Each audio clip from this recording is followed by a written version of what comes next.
Hey, church, Nathan here with another midweek devotional thought, and we are halfway through Passion Week. This week in history is the week where Jesus was leading up to his death and ultimately his resurrection on Sunday. And our devotional thought is going to take us along that line. What's kind of interesting to me is we often think about Jesus being able to handle anything. And of course, through the power of God and the empowerment of God's Spirit, Jesus can and has handled everything. But I think from an emotional level, the pain and trauma that Jesus is going to have to go through, knowing that his friends were going to desert him before the end of the week, and ultimately a very challenging time and a gruesome death, I think that Christ's anxiety is shown in the Bible. And I certainly encourage you to look at the events of the Garden of Gethsemane, where Christ is crying out to God, asking for this cup to be taken away from him, asking God, is there any other way that this can happen, other way that this can go down, and your plan still be fulfilled? But Christ ultimately relents and says, nevertheless, not my will, but your will be done. And so it's good to think about that particular verse. However, I think in this kind of instance, it's good to look at a verse from the Old Testament for hope, possibly what Jesus was thinking during the time of the Passion Week, a passage that would often be spoken during the time of Passover.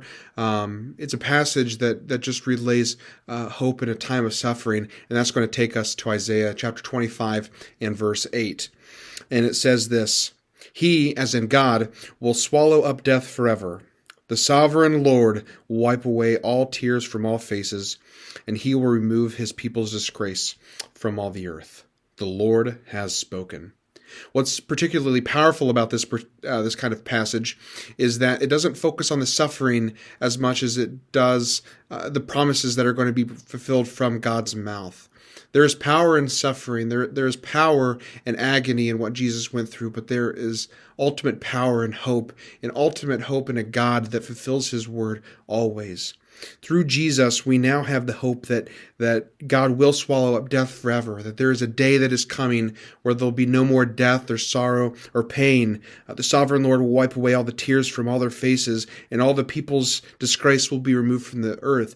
The Lord has spoken. That particular phrase right there is what I want to keep in mind, because it shows that because God has said it, it will come to pass. And I believe it's this type of passage that Jesus was able to hold on to know that he was going to go through terrible suffering and pain and agony, and his friends were going to abandon him. But the Lord has spoken. He was able to hold on to the promises of God, and he was ultimately able to believe God and know that God was going to follow through with whatever that he said, because he is God and he does not lie.